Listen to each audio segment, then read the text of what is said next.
Good day, everyone. I hope you are doing well because for today we are going to have a fruitful discussion about innovations and assessing grammar. Okay, so let's take a look at first the word innovation. So, what comes into your mind when you hear about the word innovation? Perhaps you will think about something new. Well, that's actually true, or it's actually correct. So take a look here, for example, this one. This is a baby cream. So this could be referred to as an old model. And if we are going to, or the original model, and if we are going to make an innovations from this model, maybe we can try to change the packaging or maybe add or decrease the ingredients in order to produce this one. So this is the innovation of this old BB cream. So this innovation is way better than this old one. And why do we actually need to, or why do we innovate? We innovate in order to produce better outcomes. But the thing here is that it's not about this BB cream, but let's talk about the innovations in assessing grammar. Okay, so let's start. What is innovative assessment? Innovative assessment could be any form of assessment which involves the application of a new technique or method, according to Moll 2005. Innovative assessment is not just some trendy, new technique dreamed up purely to save on the amount of time teachers spend on marking. However, it's a genuine attempt to improve the quality of learning. As what I've said before, we innovate because we aim to produce a better outcome. So in here, we are aiming to improve the quality of learning. That's why we innovate the way we assess grammar. Innovative assessment aims to produce a more fertile learning environment and a more rewarding learning experience for all teachers and students. So how and why is assessment changing? And why do we actually need to innovate the way we assess grammar aside from the purpose of producing something new or something better? Well, there are also a lot of reasons. For example, declining resources, students have changed, changing nature of society, and people learn what they want to learn in different ways. So that means we have different learning interests, we have different learning needs, and we have different learning preferences. So those were also the reasons how and why is assessment changing. So let's take a look at here the 4 innovative ways in how to assess grammar. Let's take a look at the first one. So we have here redefining the construct. So when we have redefining the construct, redefining the construct, it means we are going to redefine what is grammatical construct. There is a need for us to expand our understanding or our definition of grammatical construct. Oh no, I'm so sorry with my video. I think something's wrong with the equipment I am using right now. Okay, but let's continue. I think you can hear my voice so clear, so I think it's just fine. So let's have here redefining the construct again. So that means we are going beyond the assessment of grammatical form and meaning and including grammatical use as well. So for instance, if we are going to define a grammatical ability for assessment purposes as using our grammatical knowledge meaningfully and accurately in test taking and language use context, we need to also have this kind of definition about the grammatical ability. And that is, it may also interact with pragmatic ability. What is this pragmatic ability? Well, this is how we apply our grammatical knowledge when we interact or when we are interacting or when we are in a social circle. So pragmatic ability is the set of skills that could vary by culture and which are absolutely essential for social communication. And that is actually the challenge there. If we are going to learn, if you are learning a different language, I think the purpose or our aim is that we are able to use our grammatical knowledge accurately, meaningfully when it comes to interaction, right? So we have here assessing grammar, how grammar functions at the discourse level. how we change ideas, whether it be spoken or written discourse.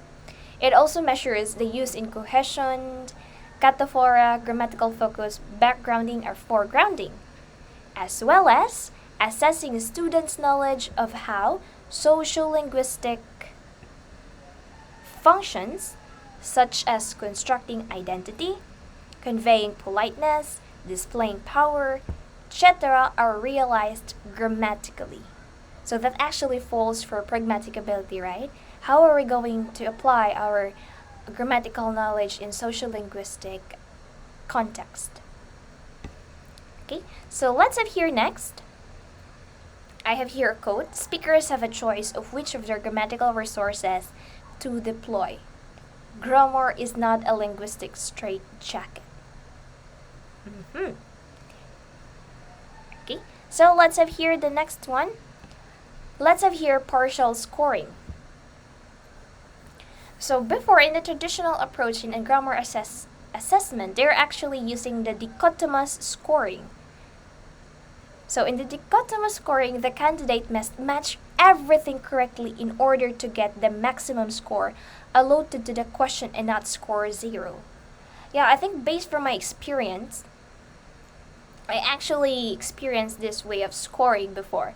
I really need to, how should I say? I need to put the exact term from the book so that my teacher will consider my answer as correct answer. Right? I must match everything correctly. And what is the result of that? Well, it actually treats learners as if they have no knowledge at all, and it makes it impossible for some students to receive feedback appropriate to their developmental level. It doesn't promote independent learning. And for me, it's not really preferable. It's not really good. So, in the innovative ways of assessing grammar, we need to use polytomous scoring, in which we are going to give the candidate a partial score if the answer is partially correct. Right? Because there are a lot of potential answers for a specific question or a specific test, right? So if that is partially correct, then you should consider that as a partially correct answer. Put a partial score. So the result of that, it would yield more information about the learners who have an intermediary knowledge of grammar. So with that, you can also give the appropriate feedback for maybe what is the appropriate level of that student. So next here, while partial scoring is not a complete solution, it is one step in the long-hoped-for development of an interlanguage sensitive approach to assessment. We are not saying that partial scoring is actually the solution, but I think it's more preferable compared to the dichotomous scoring, right? It is just a one step in the long-hoped development for how we approach or how we assess grammar. Next here, let's talk about the social dimension. Language tests have ignored the social use dimension of knowledge and have followed traditional psychometric methods in measuring isolated pieces of grammar and vocabulary knowledge. As a consequence, measuring test takers' ability to use language in social context has been overlooked. That means they fail, or should I say, the traditional or conventional ways of assessing grammar, they fail to notice or look at the how the students or how the learners are going to use their grammatical ability when they are going to interact or when they are immersing or engaging themselves in social context. Right? It's because before, they are only using the traditional psychometric methods, the discrete point items test, means of decontextualized, for example, fill in the blanks, shall I say matching type. Those were actually the traditional psychometric methods. And that is not actually, how should I say, it's not really ideal when we are going to really assess the grammatical ability of a learner. So since higher order thinking emerges from our interactions with others, dynamic assessment involves testing the examinee before and after an intervention designed to teach the student how to perform better on the test. Well, actually, how should I say? Our critical thinking skills is also honed or is also shaped or also improved when we interact with others, right? So in this way of assessing grammar, or in this innovative way of assessing grammar, you need to test the examinee before and after an intervention.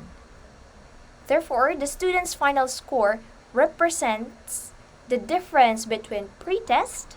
I think we all experience pre-tests, right? Before learning, and the post-test, which is after learning scores.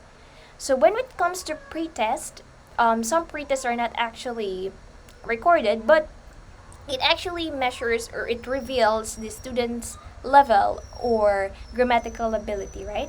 And when it comes to teaching grammar, it must be considered, right?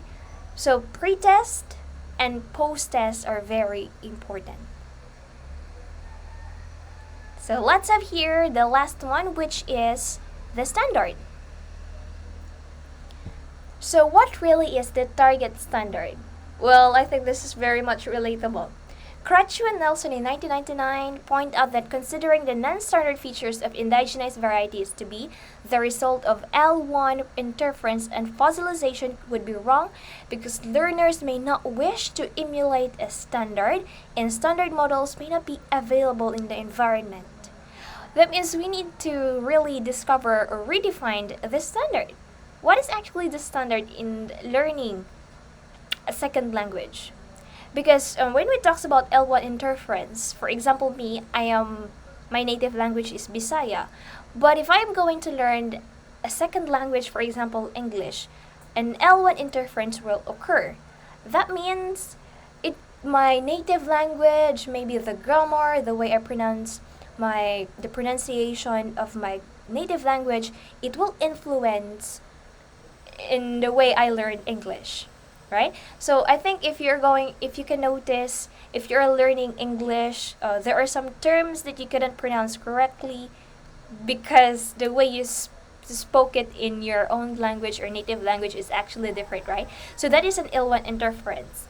Your native language influences your second language. So even for those who do wish to emulate a standard, there is always the question concerning ultimate attainment in a classroom setting. I think it would be very foolish to think that we are learning a second language because we are trying to emulate or copy the standard. We are trying to copy or imitate the native speakers. I think that's really wrong. Okay? And I think if you're going to learn a second language, it would be very questionable if can we ultimately attain a standard. We are just actually second language learners. So next here, let's have here two phrases. He looked very sad. A picture who gives the impression. Now I will give you a few seconds to realize what makes the phrases wrong. Okay, so I think at first look you were able to understand both phrases, right? He looked very sad. So, however, if you're going to take a closer look, it's actually ungrammatical. It's not he looked, but he looks very sad. A picture who? Oh, picture is not a person, so it should not be who. They're ungrammatical but unproblematic. Why unproblematic? Because you were able to understand these phrases. So once they exist sufficiently frequently in non-native speaker discourse, would arguably become standardized and exist as a variety, or English as a lingua franca alongside English as a native language. This could actually be a standard too. Because as long as we are able to understand a phrase or a sentence, it's actually not problematic, alright? As long as we can understand each other, I think there is no problem with that. But in some cases, if they're going to talk about, the standard in English is that you should perfectly use the grammar or the rules in grammar. He should be looks and not he look, right? So in this case, we need to redefine. We need to talk about again what is actually the standard.